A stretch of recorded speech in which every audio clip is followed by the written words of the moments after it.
नमस्कार। खास मुलाकात में आपका स्वागत है। हमेशा कोई हम ऐसी शख्सियत से मिलाते हैं जो देश प्रदेश में एक अपनी अलग पहचान रखते हैं। लेकिन आज हमको मिलाने जा रहे हैं एक ऐसे युवा नेता से। भारत सरकार में केंद्रीय राज्य मंत्री है, दो जिम्मेदारी उनके पास है, गृह विभाग की और खेल विभाग की। तो आप समझ रहे होंगे मैं किन की बात कर रहा हूँ। मेरे साथ है निशित प्रामाणिक, भारत सरकार के केंद्रीय राज्य मंत्री। सर, स्वागत है आपका। नमस्कार। आज आप मध्य प्रदेश में हैं और जिस पश्चिम बंगाल से आते हैं और मध्य प्रदेश में बहुत फ़र्क है। मध्य प्रदेश में आकर कैसा लग रहा है आपको? देखिए, पहली बार तो ये है, मैं इससे पहले भी 2-3 बार मध्य प्रदेश में आ चुका हूँ और मैं जब भी मध्य प्रदेश में आता हूँ मुझे ऐसा फील होता है कि मैं बाहर कहीं नहीं, अपने लोगों के बीच में ही हूँ। एक अपनापन हमेशा मुझे मध्य प्रदेश की जनता से मिला और कभी मुझे ऐसा महसूस नहीं हुआ कि मैं बाहर कहीं दूसरा राज्य में हूँ। पन्ना आप पहुँचे हैं, खेल महोत्सव में आप शामिल हुए और उसी विभाग से आप आते हैं जिस विभाग की आज यहाँ चर्चा दिन भर से चल रही है, बल्कि बीते एक सप्ताह से चलती रही। लेकिन जब भारत सरकार में आपको ये मंत्रालय मिला तो पहले खेल विभाग की बात कुछ अलग रहा करती थी। आजकल हम देख रहे हैं कि हमारे जो खिलाड़ी हैं वो देश और दुनिया में नाम कर रहे हैं। कितना बदल गया? कहाँ लग रहा है आपको कि जो उम्मीदें भारत को रहा करती थी उस दिशा में आप लोग जा रहे हैं? देखिए, पहली बात तो मैं ये कहूँगा कि ये आदरणीय प्रधानमंत्री जी का जो दूरदृष्टि है और खेल के प्रति, खिलाड़ियों के प्रति जो उनका सम्मान है, इसी के बदौलत जो है भारत में खेल क्षेत्र की जो है विकास और प्रगति हो रहा है।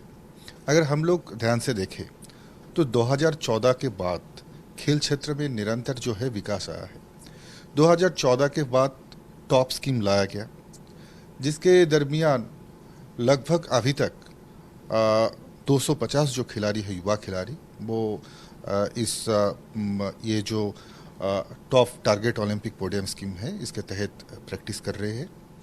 और ये जो स्कीम लाया, इनके बाद माननीय प्रधानमंत्री जी का दूरदृष्टि एक बार सोचिए कि कोई भी खिलाड़ी को सबसे बड़ा एक समस्या होता है कि इंजरी, चाहे उनकी इंजरी हो, इंजरी मैनेजमेंट हो, चाहे न्यूट्रिशंस हो, चाहे उन लोगों का फिजियो हो, चाहे स्पोर्ट्स साइंस का किसी भी विषय हो। ये टारगेट ओलंपिक पोडियम स्कीम जो है इसके तहत इन लोगों को सुविधा मिलता है। अगर उदाहरण के सरब आप कहने के लिए बोलेंगे तो मैं ये कहूँगा कि जैसे भारत की सिल्वर गर्ल मीराबाई चानू जी, उनको प्रैक्टिस के समय में अचानक एक इंजरी हो गया था और टारगेट ओलंपिक पोडियम स्कीम के तहत 24 घंटे के अंदर डिसीजन लिया गया और उनको यूएस में भेजा गया। और उसके बाद उसका परिणाम क्या हुआ हम लोगों ने देखा। विदेश में जाके टोक्यो ओलंपिक 2020 में उन्होंने भारत के लिए जो है मेडल जीत कर लाया और भारत का जो झंडा है, तिरंगा है, उसका शान बढ़ाया। तो ऐसे ही आदरणीय प्रधानमंत्री जी सिर्फ स्कीम्स के जरिए नहीं, सिर्फ इंफ्रास्ट्रक्चर डेवलपमेंट करके नहीं, बल्कि खिलाड़ियों के प्रति सम्मान दिखाने के लिए, खिलाड़ियों को और उत्साहित करने के लिए ओलंपिक से लेकर चाहे कोई भी इंटरनेशनल, अंतर्राष्ट्रीय प्रतिस्पर्धा हो, उसमें कोई भी खिलाड़ी अगर जाते हैं, जाने से पहले प्रधानमंत्री जी खुद हर एक खिलाड़ियों के साथ बात करते हैं और खेल के प्रति, अगर कोई खेल में कोई सफल होता है, कोई दूसरा स्थान भी किसी को मिलता है, हम लोगों ने देखा कि जैसे कि जाने से पहले इनकरेज करते हैं, वैसे ही जब इंडियन जो वुमेन हॉकी टीम जब फाइनल में जाके सफल होने से थोड़ा दूर तक रह गया था, तब उन्होंने खुद फोन भी किया और उन लोगों को पीठ थपथपाने का काम भी किया। ये है हमारे आदरणीय प्रधानमंत्री जी का दूरदृष्टिता। ये जो आप कह रहे हैं कि ज़्यादा सफलता मिला, बिल्कुल निश्चित रूप से वो नज़र भी आता है। लेकिन कहाँ कुछ कमियां रह गई थी भारत में पूर्व की यदि हम बात करें, क्योंकि आप भी युवा है और सबसे युवा मंत्री है भारत सरकार की, कहाँ कमियां छूट रही थी? क्या भारत के प्रधानमंत्री ने जो किया उसके कारण ये लोग सामने आ रहे हैं या प्रतिभाएं थी लेकिन ज़रूरत थी उनको बढ़ावा देने की। तो इतने वर्षों तक जो सरकारें रही, क्या वो इस तरफ ध्यान नहीं दे पाई? देखिए, सरकार में जो लोग थे, मैं उन लोगों के बारे में मैं ज़्यादा तो नहीं कहूँगा, लेकिन यही कहूँगा कि कमियां थी तो सिर्फ दूरदृष्टिता की कमियां थी। आज देखिए, आदरणीय प्रधानमंत्री जी खुद अपने कंधों पे वो जिम्मेदारी लिया है कि पूरा भारत में उत्तर से लेकर दक्षिण, पूरब से लेकर पश्चिम, खेल के प्रति जागरूकता फैलाने के लिए उन्होंने खुद चीयर फॉर इंडिया का नारा लगाया। चाहे ओलंपिक्स हो, चाहे पैरालंपिक्स हो, उससे पहले पूरा देश में खेल भाव के प्रति एक जागरूकता फैलाने के लिए उन्होंने ये नारा लगाया। चाहे आप फिट इंडिया मूवमेंट देखें, कि चाहे अब लोगों को फिट रहने के लिए मनोबल देना हो, चाहे उन लोगों को और इनकरेज करना हो, उन्होंने खुद नारा लगाया कि फिटनेस की डोज आधा घंटा रोज। ये जो माननीय प्रधानमंत्री जी का जो मंत्र है, एक एक उनका शब्द और उनका जो सोच है, उनको वास्तवायित जो करने का जो प्रयास उन्होंने कर रहा है, इससे पता चलता है कि भारत को खेल जगत में समृद्ध करने के लिए, न्यू इंडिया को फिट इंडिया करने के लिए आदरणीय प्रधानमंत्री वो जिम्मेदारी कितना अपनापन से अपने कंधों में लिया है। अगर ऐसा प्रधानमंत्री हम लोगों को और पहले मिल जाता तो आज भारत का खेल क्षेत्र में और ज्यादा परिवर्तन हम लोगों को नजर आता। बजट में भी काफ़ी इजाफा हुआ है इस बार, हम देख रहे थे भारत सरकार की। तो क्या कुछ और भारत सरकार खासकर उन युवाओं को देने जा रही है जो उम्मीद लगाकर बैठे हैं? एक तो वो है कि फिटनेस का डोज रोज जो आप अभी बता रहे थे, लेकिन उसके अलावा एक डोज वास्तव में ज़रूरत पड़ती है। आज भी हमारे कई ऐसे खिलाड़ी हैं जिन्हें जो डोज मिलना चाहिए, जिन्हें जो न्यूट्रिशन मिलना चाहिए, वो नहीं मिल पाते हैं।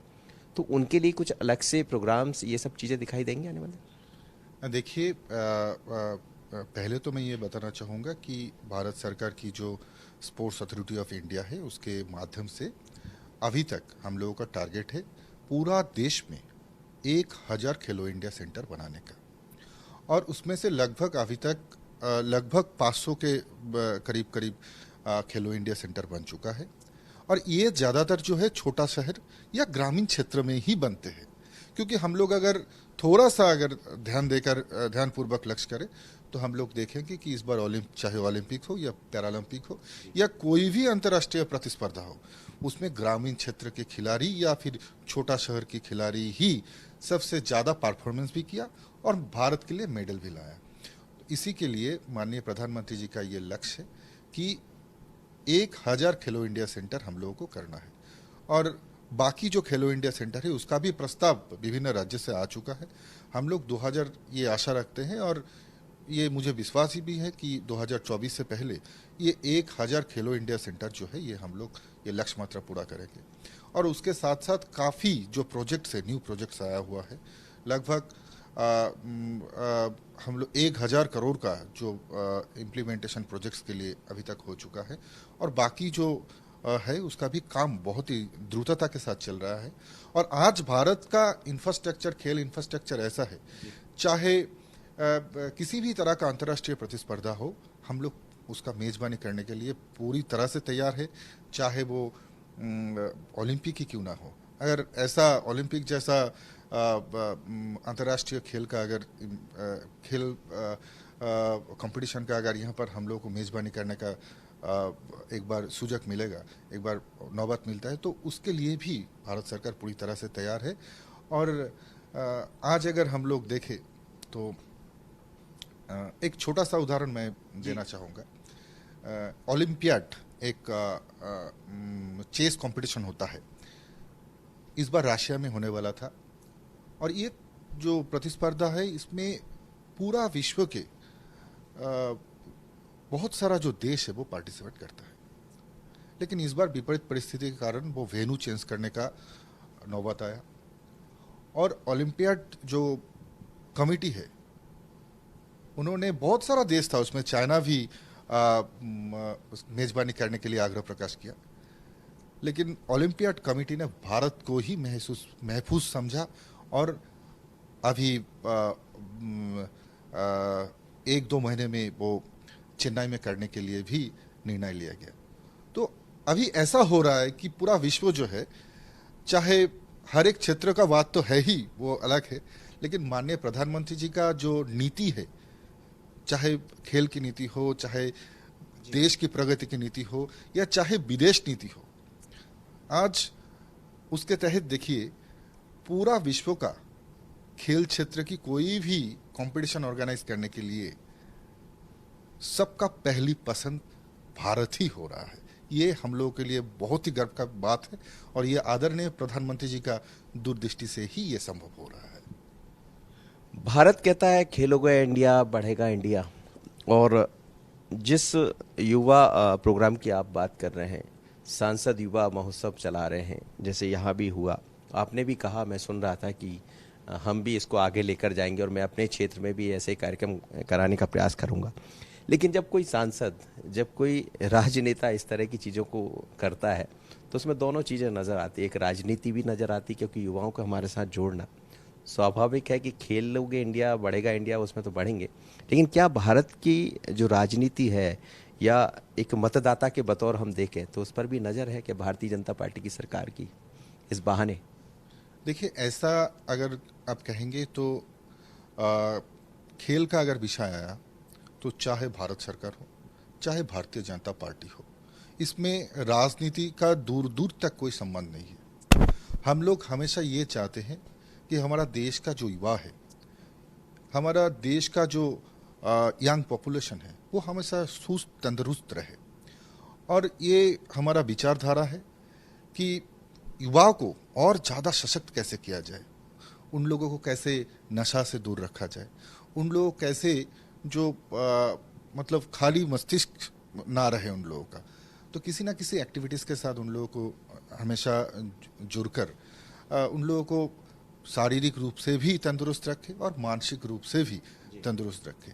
क्योंकि ऐसा कहावत है कि एक सुस्त जो एक तंदुरुस्त जो शरीर होता है, उसमें एक तंदुरुस्त मन का भी एक आवास होता है, निवास होता है। तो इसलिए हम लोग हमेशा युवाओं को और तंदुरुस्त रखने के लिए प्रयास करते हैं। और दूसरा बात यह भी है कि हम लोग चाहते हैं कि भारत की युवा हमेशा कैसे हार के बाद फिर से कैसे उठकर जीतने के लिए लक्ष्य रखना होता है, इसके और ध्यान। निशित जी के चेहरे का राज क्या है? इतनी चमक, इतना तेज, क्या ये जो आप कह रहे हैं कि शारीरिक और मानसिक दोनों तरफ से तंदुरुस्ती के साथ कुछ और भी है? योग करते, क्या करते एकदम? देखिए, ये एक आदरणीय मोदी जी का मार्गदर्शन में और अभी फिट इंडिया का हम जब प्रचार करते हैं माननीय मोदी जी का मार्गदर्शन में, तो खुद को फिट रखना भी पड़ते हैं और उसके साथ साथ लोगों को भी फिट रखने का ज़रूरत होता है। तो इसके लिए योगा तो अपना दिनचर्या का एक अभिन्न अंग है, और उसके साथ साथ कभी कभी कुछ भी अगर स्पोर्टिंग एक्टिविटीज़ हो, चाहे स्विमिंग हो, चाहे कुछ भी हो, वो कर लेते हैं। और उसके साथ साथ लोगों के लिए करने का और देश के लिए मर मिटने का जो ये एक प्रतिज्ञा है, यही हमेशा एक ऐसा एनर्जी देता है कि कल सुबह क्या नया करूं, कल सुबह देश के लिए मेरा योगदान क्या हो सकता है, कल सुबह युवा के लिए मेरा योगदान क्या हो सकता है। तो ये जो चिंतन है, ये हमेशा खुद को खुश रखता है। ये शुरुआत से रहा है या भारतीय जनता पार्टी के साथ जुड़ने से या फिर मोदी सरकार के साथ जुड़ने से हुआ है? अवश्य ये जो भारतीय जनता पार्टी का विचारधारा है, इस विचारधारा के साथ जुड़ने के बाद और बहुत ज़्यादा हो गया है। और इसमें ऐसा महान जो नेताओं है, माननीय मोदी जी से लेकर माननीय अमित शाह जी से लेकर आदरणीय अनुराग जी, इन सभी का मार्गदर्शन से ये जो रास्ता है, ये रास्ता और भी सहज हो गया और धीरे धीरे आगे बढ़ता जा रहा हूँ। और हर सुबह ये सोचना पड़ता है कि देश के लिए मैं क्या कर सकता हूँ। कभी निशित जी ने ये तय कर रखा था, मैं देख रहा था आपके बारे में, आज पढ़ रहा था, तो 18 साल की उम्र में मैंने पढ़ा कहीं कि आपको प्यार हो गया और फिर आप चीज़ें आपकी बदलती गई। तो दुनिया में सबके साथ होता है, लेकिन क्या था ये, इसका राज क्या था कि अचानक आप दुनिया से लड़ते हुए, घर वालों से लड़े, तमाम तरह की चीज़ें दिखाई दी आपके जीवन में? संघर्ष बहुत रहा है, लेकिन इस संघर्ष के साथ इतनी चमक? नहीं, ऐसा नहीं। देखिए, देश का प्रति जो है, मेरा स्कूल जीवन से ही, विद्या जब मैं शिक्षार्थी था उस जीवन से ही मेरा देश का प्रति प्रेम था। और अभी तक किसी का प्रति प्रेम रहा है तो मेरा वो देश का प्रति ही रहा है, समाज का प्रति रहा है। मैं जिस समाज से बिलोंग्स करता हूँ उसका प्रति रहा है। और राजनीति में आने के लिए स्वाभाविक है, कोई परिवार किसी को परमिशन नहीं देता है, और किसी को और हम लोग जैसे जिस तरह का ग्रामीण क्षेत्र से आते हैं, वहाँ से कोई परिवार ऐसा नहीं चाहते हैं कि आप राजनीति के साथ आपका इन्वॉल्व हो जाओ, आप स्वाभाविक जीवन से छोड़कर आप देश के लिए सोचने लगो। तो ये स्वाभाविक होता है कि उसके लिए परिवार से तो लड़ना पड़ता ही है। लेकिन देश के लिए कुछ करने का, मर मिटने का जो इरादा था, वो भारतीय जनता पार्टी में आने के बाद और इस विचारधारा के साथ जुड़ने के बाद और भी ज़्यादा सहज हो गया, और जीवन में परिवर्तन आया। और इस परिवर्तन को लेकर ही मैं जीना चाहता हूँ, क्योंकि मैं ये सोचता हूँ हर वक्त आपको अगर पॉजिटिव थिंकिंग आप में रहेगा तो आप दुनिया को भी आप पॉजिटिव वैसे ही देखने लगोगे, और सामने का चीज़ भी उतना सहज होता जाएगा धीरे धीरे। कुछ मन में था पहले कुछ और किसी और लाइन में जाने का, जैसा मैं आपसे ये जानना चाह रहा था दरअसल, या राजनीति की तरफ ही आना था? कुछ और तो नहीं था लाइन तय कुछ की होगी? ऐसा तो कुछ विषय नहीं था। पहले से ही स्कूल जीवन से ही मुझे समाज के लिए करने का और लोगों के प्रति मेरा मतलब अपना समाज का लोगों के प्रति कुछ रिस्पॉन्सिबिलिटी भी मेरा था। तो मैं सोच रहा, मैं उन लोगों के लिए ही करना चाहा। और मैं जिस क्षेत्र से आता हूँ वहाँ पर जो समुदाय है उनके लिए भी मैं धीरे धीरे अपना जो योगदान है मैं देना शुरू किया, और अभी तक मैं कर रहा हूँ उन लोगों के लिए। और अपना जो क्षेत्र है और अपना जो विशेष रूप से मेरा जो समुदाय है उनको लिए भी मेरा सोच है। और फिर जैसे जैसे धीरे धीरे बढ़ता गया तो फिर देश और फिर भारत माँ के प्रति जो सम्मान आया, उसके बाद मैंने सोचा कि हम लोगों को सिर्फ एक छोटा सा जगह के विषय में नहीं, पूरा देश के बारे में सोचना चाहिए।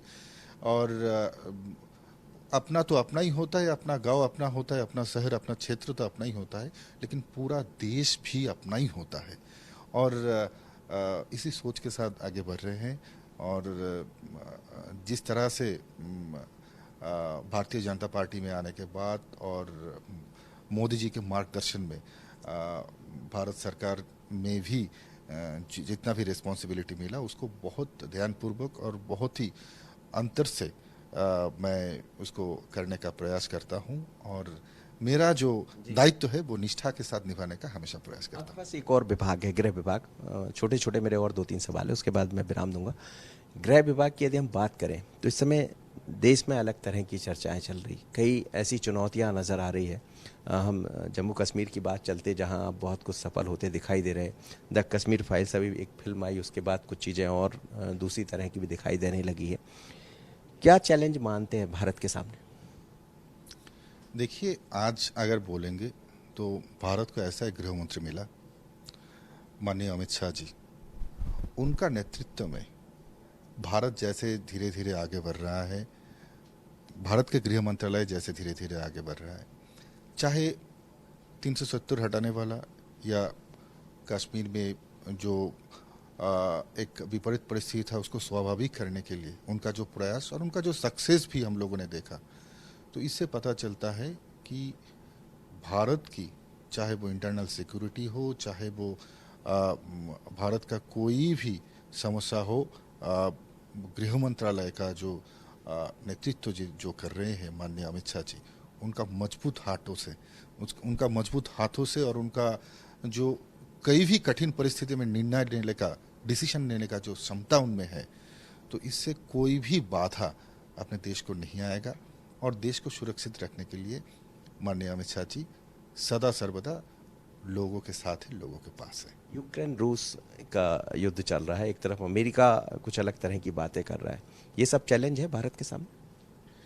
देखिए, ये विपरीत परिस्थिति समय समय पे आता रहता है, लेकिन आज का जो माननीय मोदी जी का जो विदेश नीति है उसका तारीफ तो अभी भारत की पड़ोसी भी कर रही है। और उसके साथ साथ विश्व का सभी जो देश है वो भारत के साथ ही है, भारत के तारीफ ही कर रहा है। और मैं ये कहूँगा कि आदरणीय प्रधानमंत्री जी का मार्गदर्शन में देश जैसे आगे बढ़ रहा है, कभी कभी विपरीत परिस्थिति में, जब विश्व में कभी कहीं कहीं विपरीत परिस्थिति होता है, तो उसको संभालने के लिए जो शक्ति वो आदरणीय प्रधानमंत्री जी में है, और उसके लिए भारत की 130 करोड़ जनता की विश्वास भी उनके ऊपर है। आप उस पश्चिम बंगाल से आते हैं जहाँ की स्थितियाँ बहुत अलग है, और अभी भी हम देख रहे हैं कि लगातार हिंसा की खबरें वहाँ से आ रही है।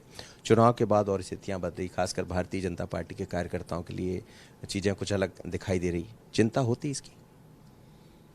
देखिए, पश्चिम बंगाल में 2021 का विधानसभा चुनाव के बाद जो वहाँ पर पोस्ट पोल वायलेंस हुआ है, बार बार हिंसा की घटना सामने आए हैं, तो किसी भी प्रकार का अगर हिंसा होता है तो हमेशा हम लोग उसकी निंदा करते हैं, और विशेष रूप से भारतीय जनता पार्टी का कार्यकर्ता का ऊपर जिस तरह से प्रतिशोध लिया गया है, उन लोगों के प्रति जिस तरह से हिंसा हुआ है, इसका हम लोग तीव्र निंदा करते हैं। अगर बार बार हम लोगों ने ये कहा है कि राज्य सरकार को कोई तरह का अगर अपना लॉ एंड ऑर्डर मेंटेन करने के लिए और फिर इस विपरीत परिस्थिति के मुकाबला करने के लिए कोई भी प्रकार का सहायता अगर केंद्र सरकार के चाहते हैं, तो वो केंद्र देने के लिए पूरी तरह से प्रस्तुत है। इससे पहले भी हमेशा मैं समझता हूँ कि ये भी एक डिजास्टर है, ये सामाजिक डिजास्टर है। जैसे कोई भी आपदा राज्य पे आती है तब केंद्र जैसे राज्य को सहायता देने के लिए तैयार है, वैसे मैं सोचता हूँ ये भी एक प्रकार का सामाजिक डिजास्टर है। इसको अगर ठीक करने के लिए राज्य को कोई भी सहायता का प्रयोजन होगा तो केंद्र हमेशा राज्य के साथ रहेगा। दिलचस्प वाक्य याद आता है स्कूल का जो रोमांचित कर देता हो निशित जी को, क्योंकि आपकी लाइन तो वैसी रही है, रोमांचित और अलग तरह की। नहीं, ऐसा है कि एक बार जो शिक्षक दिवस होता है, टीचर्स डे होता है, उसमें एक बार प्रधान शिक्षक बनने का मुझे मौका मिला था, तो उसमें प्रधान शिक्षक टीचर होकर आया था, तो वो जो समय है वो बहुत दिलचस्प था, बहुत यादगार है, और पूरा जीवन को इससे प्रभावित किया। और इंडिपेंडेंस डे पर हमेशा जो कार्यक्रम होता था उसमें भी मैं पार्टिसिपेट करता था उस टाइम में, तो ये काफ़ी यादगार रहा है। पार्टिसिपेशन की कोई लाइन सुना दीजिए, कविता सुना दीजिए। नहीं, ऐसे नहीं, वो कभी मान लीजिए कि कविताएं तो मैं उतना कभी नहीं, वो ऐसा नहीं किया, लेकिन मैं पेंटिंग करता हूँ। पेंटिंग में सीखा भी बहुत सारा, जो प्रमुख पेंटर्स है मेरा क्षेत्र का, उन लोगों की सानिध्य में, उन लोगों का टच में आने का मुझे मौका मिला, तो मैंने वो सीखा। गाना में कभी नहीं सीखा, ऐसे ही गुनगुना बाथरूम सिंगर टाइप का हूँ, ऐसा नहीं है। उसमें भी 3 लाइन गाऊंगा तो 2 लाइन गलत होगा, ठीक है उसका तो लेकिन पेंटिंग में किया, उसको थोड़ा टाइम लगता है। अभी मैं मेंबर ऑफ पार्लियामेंट बनने के बाद भी मैंने कुछ पेंटिंग बनाया, तो मैं करता हूँ, जब भी समय मिलता है मैं करता हूँ। ऐसा गाना में कभी नहीं सीखा, लेकिन पेंटिंग करता हूँ। चलिए, बहुत बहुत धन्यवाद, आप मेरे साथ जुड़े। लेकिन ये थे निशित प्रामाणिक, भारत सरकार के केंद्रीय राज्य मंत्री है, दो जिम्मेदारी निभा रहे हैं, एक तो खेल की, दूसरा गृह विभाग की। लेकिन बात पश्चिम बंगाल की होती है तो उसका जवाब भी है, लेकिन हर जवाब के पीछे जवाब एक ही आता है कि मोदी जी हमारे साथ है, भारतीय जनता पार्टी की विचारधारा हमारे साथ है, और बहुत कुछ मन में लेकर चल रहे हैं। चेहरे की चमक और हाव भाव भी दिखाते हैं कि भारत के प्रति समर्पण है, पर आगे चलकर बहुत कुछ दिखाई देने वाला है, खासकर उन लोगों के लिए जो खेल के प्रति अपने भाव रखते हैं या खेल के प्रति अपना समर्पण दिखाना चाहते हैं। तो सरकार उसके लिए तैयार है। अगली बार फिर मुलाकात होगी किसी नए मेहमान से। मुझे और आशीष को दीजिए इजाजत। नमस्कार।